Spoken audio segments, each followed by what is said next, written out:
We're back. I'm talking with the president and CEO of Aspenleaf Energy, Bryan Gould. Before we went to the break, Bryan, you were telling us about a time where you were concerned about moving forward with the company.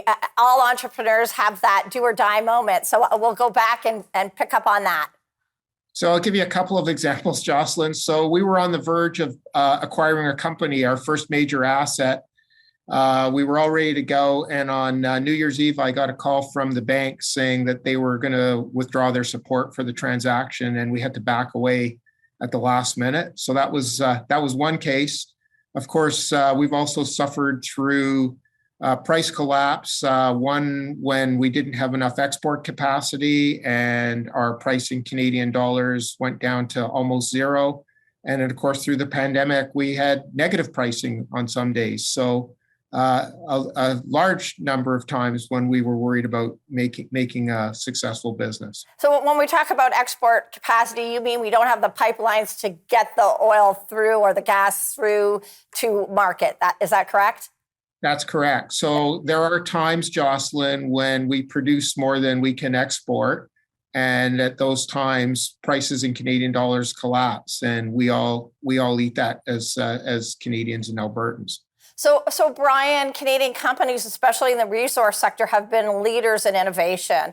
Could you talk about some of your company's innovation initiatives? Yeah, there's a couple of themes I'd love to highlight for you, Jocelyn. The first is the advances that we've made in drilling technology.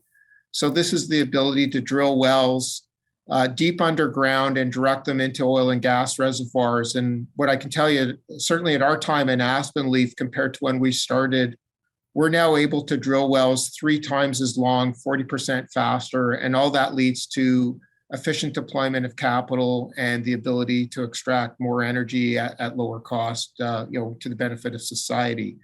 The other area that I'm particularly proud in is the innovation we've shown in relationships, particularly with First Nations. This is a big deal for us at Aspenleaf, and we're very proud of relationships that we've built. In one instance, we've helped a First Nation build their own entrepreneurial company to abandon and reclaim old wellbores. We're particularly proud of that. And in this case, we're giving them a hand up, not a handout. And we've helped them create this company and give them all of our business for the first year to get them launched.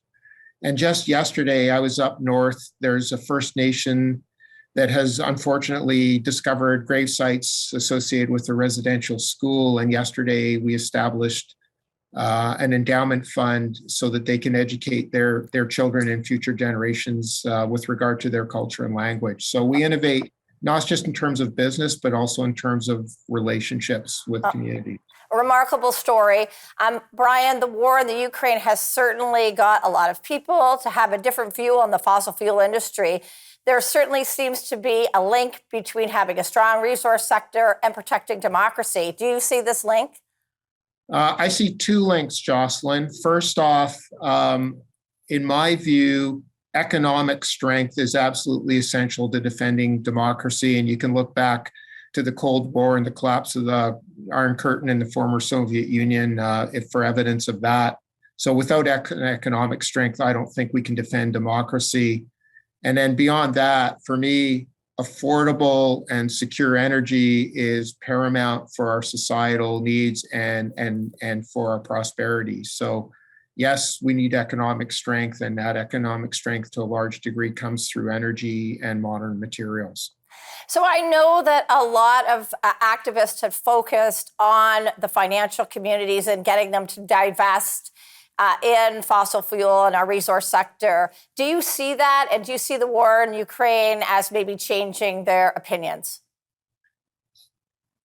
I'm hopeful that it changes, but to be candid, I don't think it's changing fast enough. And I look at the public markets and valuations, and anyone running an oil company today is highly incented to not invest, but just to basically harvest what they've got and return capital to investors. So I think we are still suffering through what I would call a bit of a mythical narrative about off fossil fuel, and we're suffering the consequences of that through massive underinvestment, which I don't think is being healed as fast as it needs to be.